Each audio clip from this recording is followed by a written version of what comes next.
ગુજરાતમાં જ્યારે પ્રધાનમંત્રી શ્રી આવે અથવા તો ભાજપાનો કોઈ મોટો કાર્યક્રમ હોય તો શાળા કોલેજોમાંથી ફરજિયાત શિક્ષકો અધ્યાપકોને વિદ્યાર્થીઓને કાર્યક્રમમાં ભીડ એકત્ર કરવાના બહાને ફરજ પાડવામાં આવી રહી છે।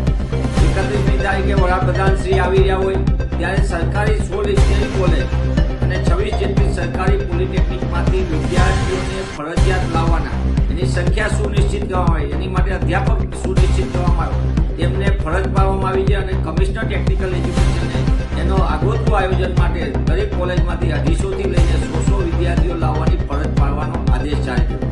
આ આદેશ મને એમ લાગે છે કે ટેકનિકલ એજ્યુકેશનને ખાડે નાખવાના વધુ એક કાવતરાના ભાગરૂપે હોય તેમ જણાય છે।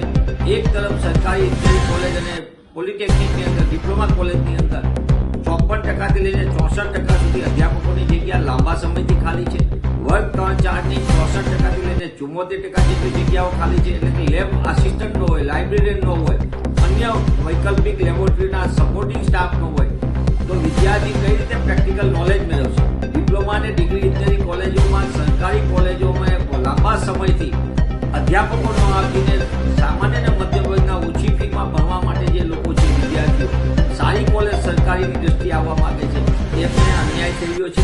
ત્યારે હું આપના માધ્યમથી કમિશનર ટેકનિકલ એજ્યુકેશનને પૂછવા માંગુ કે ગૂગલ ફોર્મથી તમે તમારા સાહેબને વાલા થવા માટે સરકારી આદેશ જાહેર કરો છો કે તાત્કાલિક વિદ્યાર્થી અને અધ્યાપકોનું લિસ્ટ મોકલો।